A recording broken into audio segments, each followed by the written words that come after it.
Article 21 non negotiable சீவேபிள்.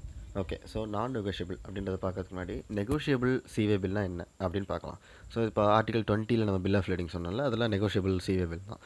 எப்படி அப்படின்னா, இப்போ ஒரு எக்ஸாம்பிள், நான் தான் இம்போர்ட்டர் அப்படின்னா, கூட்ஸ் வந்து நான் தான் போய் போர்ட்டில் எடுக்கணும். ஸோ அந்த கூட்ஸ் எனக்கு சொந்தமானது தான். இப்போது இன்கேஸ் நான் யார்கிட்டையாவது கடன் வாங்கியிருந்தேன் அப்படின்னா, நான் என்ன சொல்லுவேன்னா, எனக்கு இந்த கூட்ஸ் வருது, ஸோ அந்த கூட்ஸோட வேல்யூ இது தான். என்னுடைய கடன் வந்து 1 lakh rupees அப்படின்னா, அந்த கூட்ஸோட வேல்யூ வந்து அதுக்கு ஈக்குவல் தான், அந்த 1 lakh rupees தான்.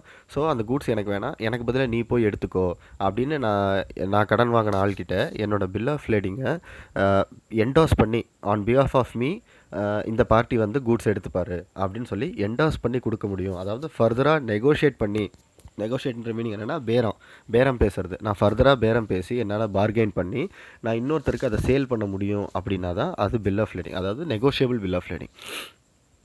ஸோ அந்த கேஸில் என்ன இருக்கும் அப்படின்னா, அந்த பில் ஆஃப் லேடிங் யாருக்கு கன்சைன் ஆகிருக்கோ அந்த கன்சைன் ஆகிற பார்ட்டிக்கு முன்னாடி டு ஆர்டர் அப்படின்னு இருக்கும்.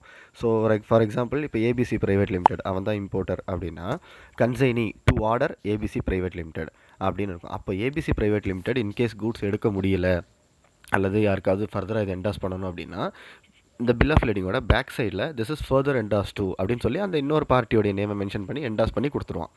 இதுதான் bill of lading concept, negotiable டாக்குமெண்ட்ஸோடைய கான்செப்ட்.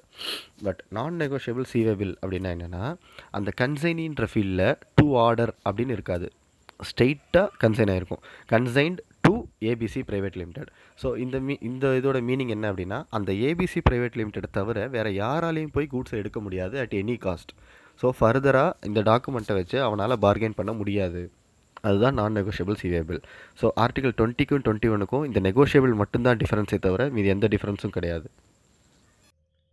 ஓகே ஃப்ரெண்ட்ஸ், இந்த வீடியோ கண்டிப்பாக உங்களுக்கு யூஸ்ஃபுல்லாக இருக்கும், பிடிச்சிருக்குன்னு தெரியும். ஸோ லைக் பண்ணுங்கள், கமெண்ட் பண்ணுங்கள், மறக்காமல் நம்ம சேனலை சப்ஸ்கிரைப் பண்ணுங்கள், உங்கள் ஃப்ரெண்ட்ஸ் கிட்டலாம் ஷேர் பண்ணுங்கள், கொஞ்சம் சப்போர்ட் பண்ணுங்கள்.